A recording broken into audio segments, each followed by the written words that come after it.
a river. For thousands of years, it has carved its way through the heart of West Africa. The Niger River, giver of life, builder of civilizations, destroyer of empires. Along this river, some of history's greatest empires rose and fell. Guinea, Mali, and then, the greatest of them all, an empire so wealthy that its ruler gave away so much gold on pilgrimage. He crashed the economy of the Mediterranean. An empire where scholarship flourished in cities that rivaled any in Europe or the Middle East. An empire that controlled the gold that Europe desperately needed. This is the story of Songhai, the last and greatest of the West African empires. A story of brilliant leaders, impossible wealth, and Islamic scholarship that produced some of Africa's most treasured manuscripts. And it's a story the world has almost forgotten. For which country are you watching this video right now?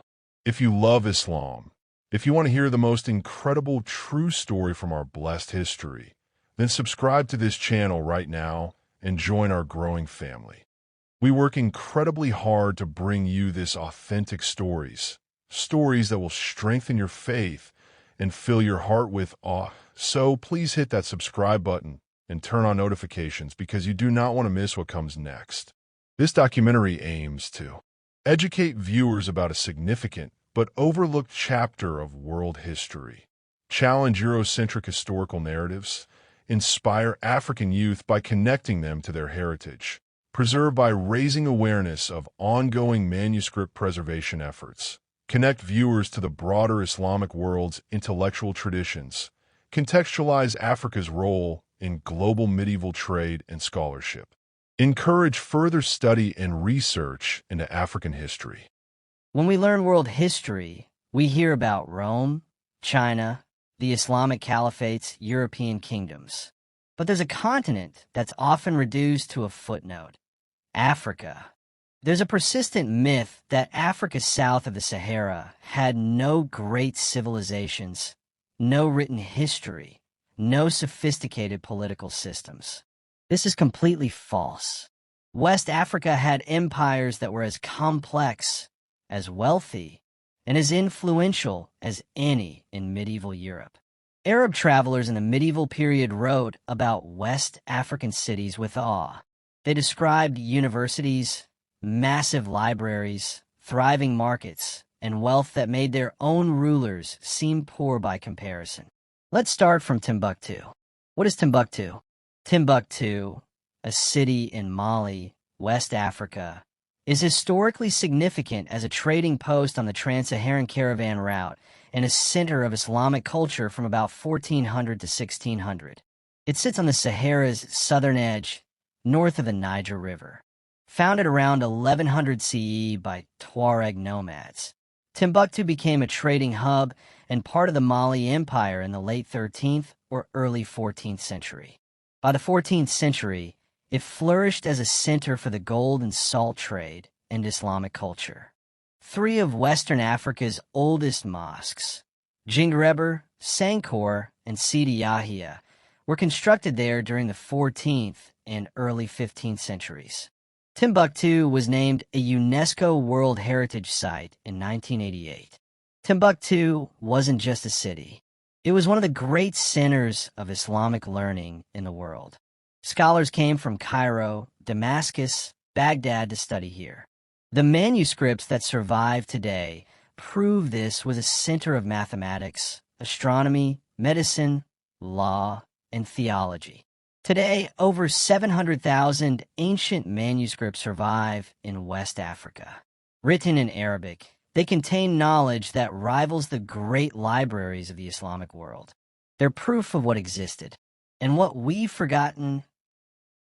To understand Songhai, you must first understand geography. The Sahel, neither desert nor jungle. A savanna belt stretching across Africa where empires could flourish. The Sahara wasn't a barrier. It was a bridge. For centuries, camel caravans crossed the desert carrying salt from the north and gold from the south. The kingdoms that controlled these trade routes controlled unimaginable wealth. Salt was as valuable as gold in West Africa. Gold was more common than salt. In North Africa and Europe, the opposite was true. The trade was simple. Exchange what you have plenty of for what you desperately need.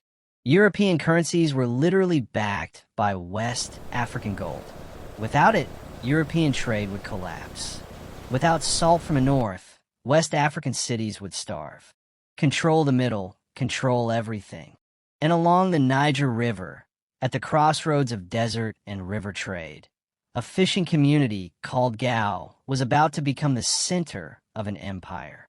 Gao started as nothing special, just a fishing and trading settlement. But it had one advantage: location. It sat where the Niger River bends closest to the trans-Saharan trade routes. That geographical accident would make it the capital of the greatest West African empire. By the 9th century, Gao's rulers had converted to Islam, not through conquest but through trade. Muslim merchants brought more. The Mali Empire. For 200 years, it dominated West Africa. At its height in the 14th century, Mali was one of the largest empires in the world, and it was ruled by a man whose wealth became legendary: Mansa Musa. Mansa Musa, either the grandson or the grandnephew of Sundiata, the founder of his dynasty, came to the throne in 1307. Mansa Musa is often called the richest person in history. That might actually be true. The amount of gold he controlled was staggering.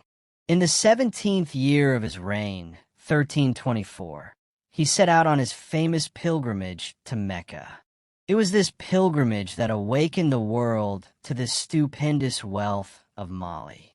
Cairo and Mecca received this royal personage, whose glittering procession, in the superlatives employed by Arab chroniclers, almost put Africa's sun to shame. Traveling from his capital of Niani on the upper Niger River to Wallata and onto Tuat, now in Algeria, before making his way to Cairo. Mansa Musa was accompanied by an impressive caravan. When he went on hajj to Mecca in 1324, he took so much gold and gave away so much in charity that he literally caused inflation across the Mediterranean. His caravan consisted of 60,000 people, 12,000 slaves, each carrying 4 pounds of gold. The Cairo that Mansa Musa visited was ruled by one of the greatest of the Mamluk sultans, Al-Malik al-Nir. The historian Al-Yamr, who visited Cairo 12 years after the emperor's visit, found the inhabitants of this city, with a population estimated at 1 million, still singing the praises of Mansa Musa. So lavish was the emperor in his spending that he flooded the Cairo market with gold, thereby causing such a decline in its value that the market some 12 years later had still not fully recovered. Arab chroniclers wrote about him with amazement. European mapmakers started putting West Africa on their maps, marking it as a land of gold. Mansa Musa had put West Africa on the world stage. It is known that during his pilgrimage to Mecca, one of his generals, Sagmandia, extended the empire by capturing the Songhai capital of Gao. The Songhai kingdom measured several hundreds of miles across, so that the conquest meant the acquisition of a vast territory. The emperor was so overjoyed by the new acquisition that he decided to delay his return to Niani and to visit Gao instead, there to receive the personal submission of the Songhai king and take the kings. At both Gao and Timbuktu, a Songhai city almost rivaling Gao in importance, Mansa Musa commissioned Abu Ishq al-Sil, a Granada poet and architect who had traveled with him from Mecca, to build mosques. Under Mansa Musa, Timbuktu grew to be a very important commercial city, having caravan connections with Egypt and with all other important trade centers in North Africa. Side by side with the encouragement of trade and commerce, Learning and the arts received royal patronage. Scholars who were mainly interested in history, Quranic theology, and law were to make the Mosque of Sankor in Timbuktu a teaching center and to lay the foundations of the University of Sankor. Mansa Musa probably died in 1332. Under Mali, Timbuktu became what Oxford or Paris was to Europe. It was the place to study Islamic law, theology, mathematics, astronomy. We have manuscripts from this period showing mathematical concepts that were cutting edge for the time. But empires don't last forever. By the late 14th century, Mali was in trouble. Mali had expanded too far, too fast. The emperors couldn't control such vast territory. Regional governors became independent. Trade routes were threatened. The gold flow slowed, and the empire began to crumble. Succession disputes tore the empire apart. Brothers fought brothers. Regions broke away. The carefully maintained trade routes fell into chaos. And in the east, in the city of Gao, people were watching. Gao had been a vassal of Mali for decades. But now, opportunity was knocking. In the 1460s, a ruler came to power in Gao who would change everything. His name was Sunni Ali, but history would remember him as Sunni Ali Ber, Sunni Ali the Great. Sunni Ali Ber was not a scholar. He was not a diplomat. He was a warrior, and he saw that Mali's weakness was his opportunity. Sunni Ali understood something crucial. Mali had controlled West Africa through prestige and trade relationships. But those only work when you're strong. When you're weak, you need something else. You need military power. In 1468, Sunni Ali made his move. He attacked Timbuktu, the jewel of the Mali Empire. Timbuktu fell, and with it, the myth of Mali's invincibility. Sunni Ali didn't stop there. For 28 years, Sunni Ali campaigned relentlessly. He conquered city after city. He pushed back the Mossi kingdoms to the south. He defeated the Tuareg nomads to the north. He built a professional army with cavalry that dominated the open Sahel. Sunni Ali was a military genius. He created a navy on the Niger River to control trade and transport. He developed a sophisticated logistics system to supply his armies. He used speed and mobility to defeat larger forces. He was Alexander the Great, but in West Africa. By the time he died in 1492, Sunni Ali had built an empire larger than Mali at its height. Songhai stretched from the Atlantic to what is now Nigeria, from the Sahara to the forests. Muhammad Tur was one of Sunni Ali's most capable generals, but he was also a devout Muslim, and he watched with alarm as Sunni Ali's son, Sunni Ber, continued his father's religious syncretism. Muhammad Tur saw an opportunity. The Islamic scholars wanted a pious ruler. The military respected Muhammad. The merchants wanted stability and stronger connections to the broader Islamic world. Muhammad positioned himself as the solution to all their concerns. In 1493, just months after Sunni Ali's death, Muhammad Tur marched against Sunni Ber. The two armies met in battle. Muhammad Tur was victorious. Muhammad Tur took the throne and gave himself a new title, Askia Muhammad. Askia means military leader or usurper. He owned what he was, and he was about to transform Songhai into something unprecedented. In 1496, just 3 years after taking power, Askia Muhammad did something calculated to cement his legitimacy. He went on hajj to Mecca. But this wasn't just a religious pilgrimage. It was a diplomatic mission, a public relations tour, and a display of wealth that echoed Mansa Musa's legendary journey 170 years earlier. Askia Muhammad spent 18 months on this hajj. He met with the caliph in Cairo. He studied with scholars in the holy cities. He established diplomatic and trade relationships. And he spent enormous amounts of gold. establishing Songhai's wealth and legitimacy in the eyes of the Islamic world. In Mecca, the Sharif invested him with the title of Caliph of West Africa. Whether this was legitimate or not is debated, but it gave Askia Muhammad something invaluable: Islamic legitimacy.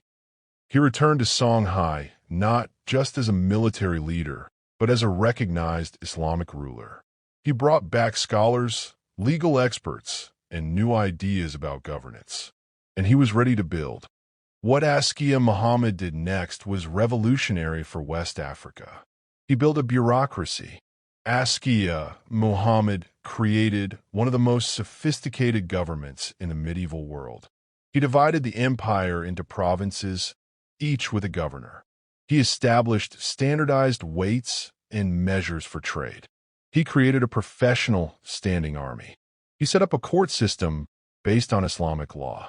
This was nation-building on a scale West Africa hadn't seen before. He professionalized the military.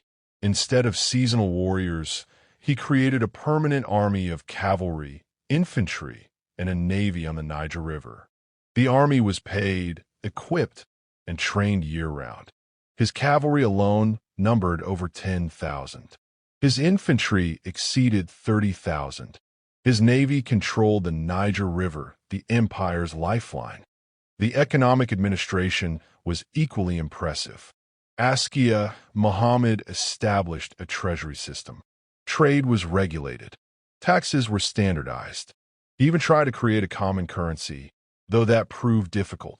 The point is, he was thinking like a modern state builder, not just a tribal king. The empire was remarkably diverse. Songhai people, Fulani herders, Tuareg nomads, Sonic merchants, various Mande groups. Askia Muhammad's genius was creating a system that could govern this diversity. But Askia Muhammad's greatest legacy wasn't military or administrative. It was intellectual. Under Askia Muhammad, Timbuktu reached its absolute peak as a center of learning.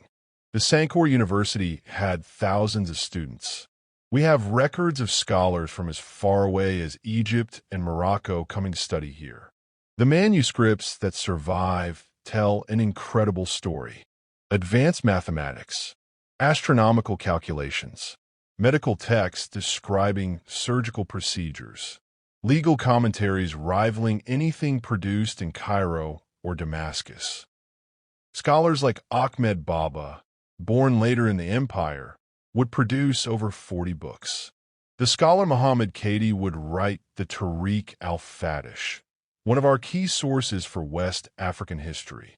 There was a thriving book market in Timbuktu.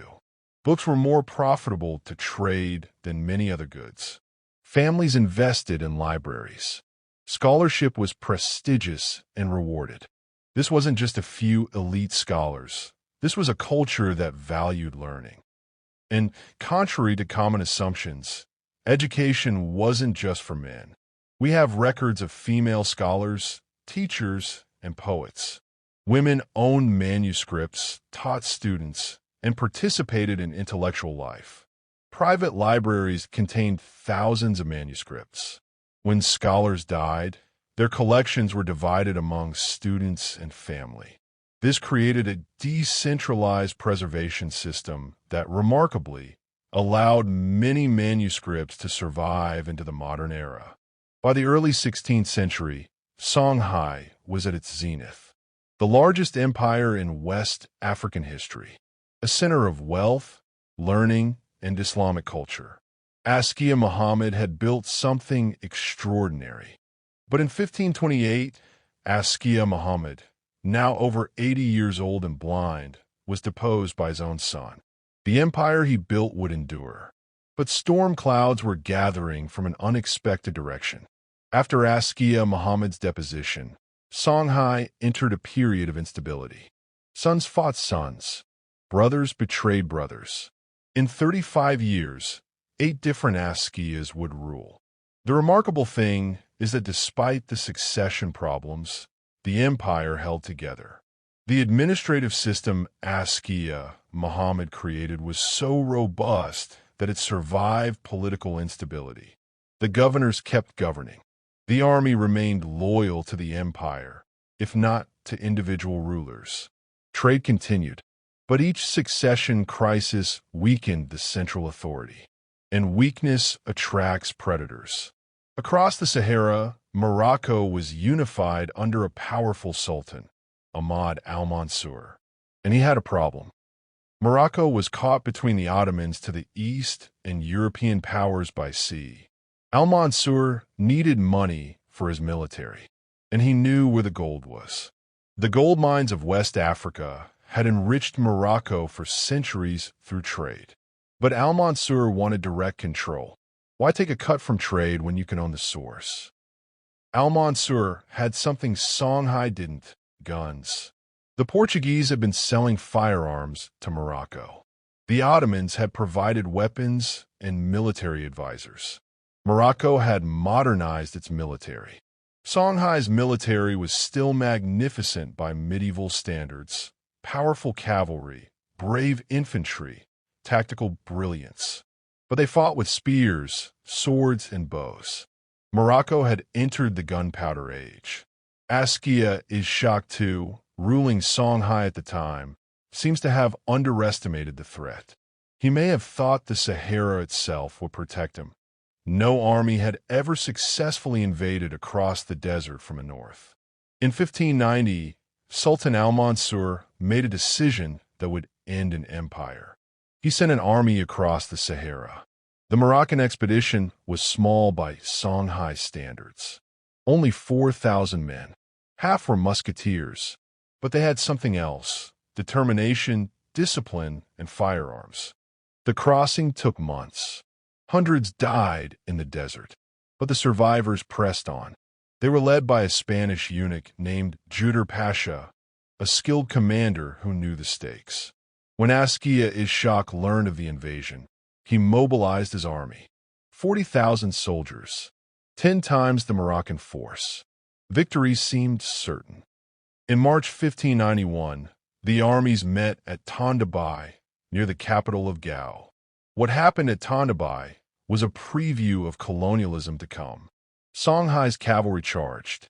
They were brave, skilled, and numerous, but they charged in a musket fire. The guns terrified the horses. The Songhai ranks broke. The Battle of Tondabai lasted less than a day. The Songhai army was routed. Thousands died. Askia Muhammad fled south. The Moroccans occupied Gao and then Timbuktu. The capitals had fallen, but the empire wasn't dead yet. The Songhai didn't surrender.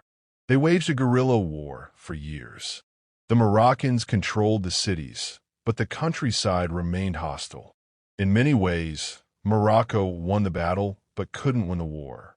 The Moroccan occupation was a disaster. Disease ravaged their forces. Supply lines across the Sahara were impossible to maintain. The gold they sought proved harder to extract than they thought. In Timbuktu, the scholarly community suffered. The Moroccans arrested scholars they saw as threats. Ahmed Baba, one of the greatest scholars, was sent in chains to Morocco. Manuscripts were looted or burned. Ahmed Baba's exile symbolizes the tragedy. Here was one of the Islamic world's great scholars, treated like a criminal. He would spend years in Morocco before being allowed to return. Many of his books were lost. It was an intellectual catastrophe. By 1600, Songhai as a unified empire was dead. The Moroccans held some cities but couldn't govern the vast territory. Various regions became independent. The Bambara kingdoms rose. The Fulani became more powerful. West Africa entered a period of fragmentation. An empire that had lasted over a century, that had been the greatest power in West Africa, that had been a beacon of Islamic learning, was gone. But the story doesn't end with the fall, because what Songhai built couldn't be completely destroyed. Families in Timbuktu and throughout the region protected their manuscripts through centuries of chaos. They hid them during wars. They preserved them through droughts. These weren't just books. They were family heritage proof of their ancestors' greatness. Today, over 700,000 manuscripts survive in West Africa. In Timbuktu alone, over 100,000 have been cataloged. They cover every subject imaginable: astronomy, mathematics, medicine, law, theology, history, poetry. Modern scholars are still discovering what these manuscripts contain. Advanced mathematics, astronomical observations, medical knowledge that was cutting edge for its time. Proof of a sophisticated intellectual tradition. The preservation of these manuscripts is ongoing. Climate, insects, and conflict all threaten them. But there are dedicated people working to digitize them, preserve them, make them accessible to the world. This is humanity's heritage, not just Africa's. So why don't we know this story? Why is Songhai barely mentioned in world history classes? Colonial ideology needed to justify colonialism. They created a narrative that Africa had no history, no civilizations worth respecting. This made colonization seem like bringing civilization to the uncivilized. It was propaganda, but it was powerful and persistent. For centuries, African history was dismissed or distorted. Only in recent decades have scholars seriously reconstructed this past, and what they've found is remarkable. At its height, Songhai was larger than any European kingdom. Timbuktu's university rivaled Oxford and Paris. The administrative sophistication matched the Ottomans. The wealth exceeded most European states.